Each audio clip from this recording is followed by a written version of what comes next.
Karma Radio Network.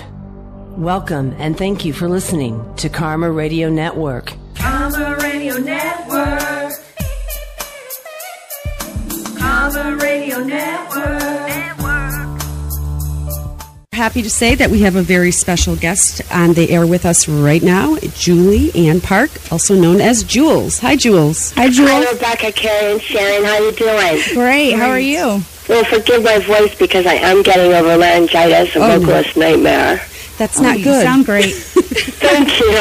I have to tell you, Jules, we're thrilled to have you on. Your music is awesome, so inspiring. Well, it's really a pleasure, and I'm really thankful for that. Thank you. Well, thanks. I really love that song, Freedom. It's a great song. Thank you very much. That song really came from a place of childhood where you just grow up thinking, why aren't we born naked? We should just be able to run through the fields naked. And that's what freedom is just being yourself. You're absolutely right. Absolutely right. You know? So you have an impressive background. I mean, thank you. You do. You've traveled and toured with anywhere from Marilyn Manson to Liza Minnelli. That's pretty... Well, I opened for Liza Minnelli in Central Park. I toured with Marilyn Manson, with also 9 Inch Nails at the same time, and we had Typo Negative with us then for a while. Oh, wow. And we also played with, I played with Meatloaf and Taylor Dane and Peter Wolf and... quite a lot of different people. I've had the opportunity to work with Joel Goldsmith, one of the greatest composers we had, Jerry Goldsmith's son, and I've been very, very fortunate. You have. Now, Femme to Femme, I remember back in the 90s dancing away to them. You guys were awesome. Thank you so much. We had a lot of fun. It's something no money could pay for. Do you guys still work together? I did work on the Jules album with Michelle Broom that was in the band. But we all live in geographically we're all separated now. Really? So you're basically on your own making beautiful music, I might say. Well, thank you again. And we've just got the bones of some new songs that I'm starting to get ready to put on a new album and start shopping that with what I'm doing also. Awesome. Are you playing out at all? No, I haven't done that, although I do have the opportunity. It's just hard because I just recently moved back here from Los Angeles due to my mother's health, and I'm back in Akron, Ohio, and therefore I need to set up my group of musicians, which I don't have the pot that I used to have in Los Angeles, of course, to dip into and just grab in the way that I was able to in the past. Right. So I'm kind of starting over, but that's okay because, it all starts somewhere, and it starts right here, right now. Right, and you're so talented that no matter where you are, you're going to burst into the scene again. I know you will. Oh, thank you. I really, my hopes are high, and I firmly believe that if you dream it, you can do it. That's right. How did you actually break into the scene? Well, oddly, I was going to Kent State University as a communications major. I wanted to be an interpreter when I received a phone call from Richard Cole, the road manager from Led Zeppelin.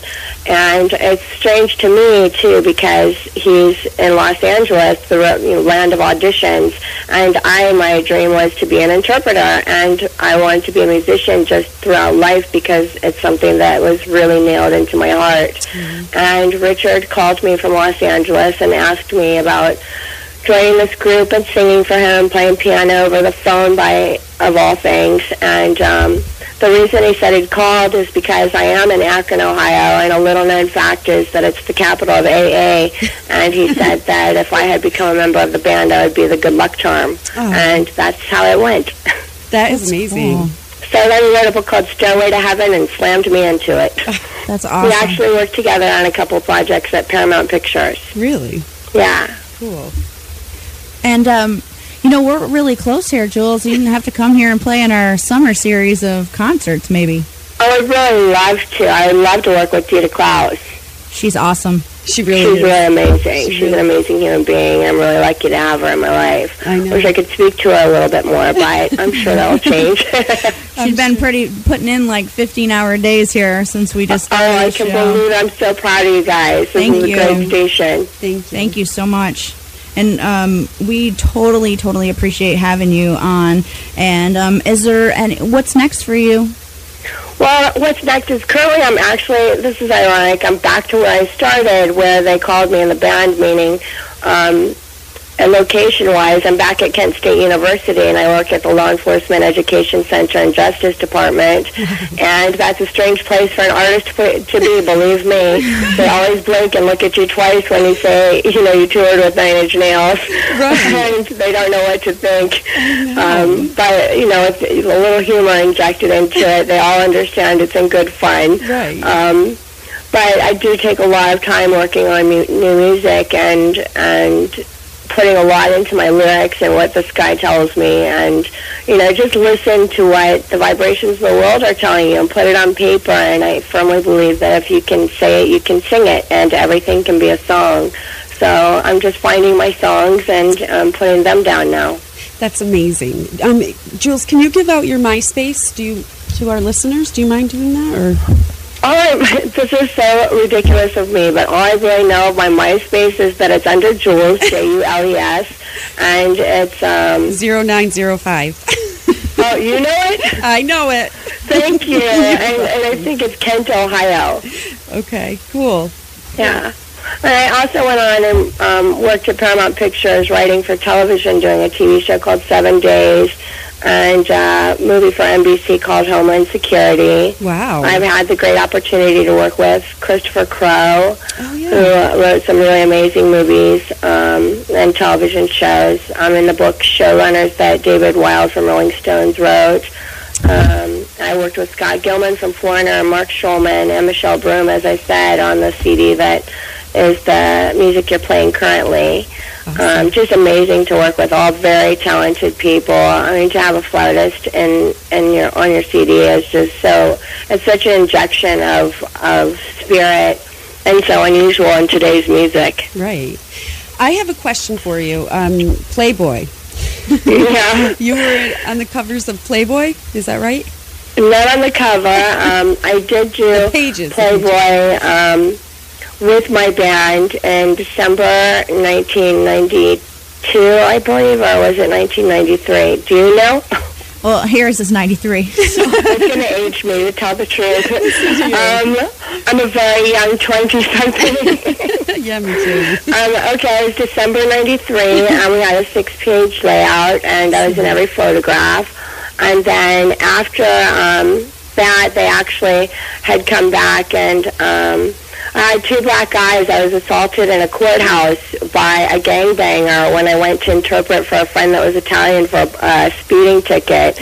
And they booked me, Missy Garland from Playboy booked me for Playboy lingerie after that, so I did it 4 more times. Really? On my own, yeah. Did you get the opportunity to meet Hef? No, I never did meet him. I had my opportunities to go to the mansion, but I'd had so many experiences on my own, I was afraid that they might pale in comparison. True, I know. And you also played at the famous Dinah Shore weekend, right? Oh, we sure did. In fact, I believe that was one of my very first shows. And, we did a fashion show there as well. But that was one of my very first shows, and that was quite an honor, and I was glad that we got to do that before she passed. That was really a privilege. But that was a lot of fun and very exciting because I didn't know what to expect, and it was really accepted. Right. Unlike being banned from the base in San Diego over the don't ask, don't tell policy, I'm sure those soldiers were very disappointed because Playboy had just come out. Right, exactly. I actually was there during that time period because that's where I lived, and I was actually in the Navy there at that time period. That was a very incredible time. I'm sure. Well, they wouldn't let us in. Jules, so gosh, shout out to San Diego. I would have been there if they would have let me because I didn't tell. Yep.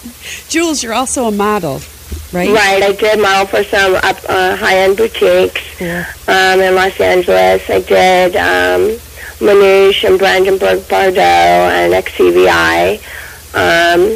And I did like 5 campaigns for XCVI and eventually took over production of those shoots. and had a great time doing all of that, considering I'm 5'4", so don't let anyone tell you height can stop you. Well, that's good to know, because that's exactly my height, too. And me too, actually. I don't believe the lies. If somebody says you can't because of X, Y, Z, say, yes, I can, and do it. That's right. That's what we're doing. Yeah, right on, girls. And you have a very large gay, lesbian, bisexual, transsexual following. Right. Even currently. It's amazing how many girls are straight most of their lives, but are gay the night they see me. Oh, my God. Yeah, and still that whole L-word following is still probably hounding, huh? It really is, and I'm actually on the list of the top 100 lesbians in America or something, and how I got on that I don't know, because I'm only a lesbian if I'm with a woman, so it just depends on what day you catch me, I guess. And I heard RuPaul absolutely adores you. He is wonderful. Oh my gosh, you won't believe how tall she is. Really? Yes, I mean, she must be 7 foot tall. Oh, my gosh. Really? Yeah, she played with us when we were in Central Park. Really? Right. That would be amazing. It was really, I mean, to see 5,000 people standing there screaming and a line of police officers that are unable to approach you on stage once you rip your shirt off because the 5,000 people behind them was really fun. Really? Yeah. Jules, who was what was your favorite band to work with? If you have a My favorite band that I toured with? Right. 9 Inch Nails and Marilyn Manson. Yeah, cool. Yeah, definitely, because we didn't get drunk or anything. We just played tricks on each other and did a lot of Ashton Kutcher kind of things. We punked everybody. That's always fun. You know, we'd spray cream on everyone when they were on stage, or, you know, blow our beer bottles up on them, or I won't even tell you what we did to typo negative because I don't know if it's radio friendly, but he did say, girls, this time the mic really does smell like tuna. It's amazing what a can of tuna can do to a male chauvinist. Oh, geez. Ah, that's funny. Well, in their microphone. Right. Well, we want to actually invite you anytime you have an open invitation to come here. If you want to do an acoustic session, anything, we'd love to have you. And we can work that out. You know, you can work that out with Dita. And we just want to thank you so much for being on our show. That's right. And well, thank you, and thank you for playing my music. It's very important to me that through my music I let people know they're not alone and that they can make it through a bad experience. And if I can just make one person understand that, well, that's kind of, everybody says if I can make one person, but if I can make a lot of people, if I can make a difference, then I've done my job here. That's wonderful. So thank you very much, and we have some commercials coming up, and then I'm going to play your song, Thinking of a Way. That's great. Thank you. Thank you. And that song is to the world. Oh, thank you. We'll talk to you soon. Thank you so much, ladies. Have a great evening. You too. Thanks, Jules. All right, bye-bye. Bye. Karma Radio Network. Karma Radio Network.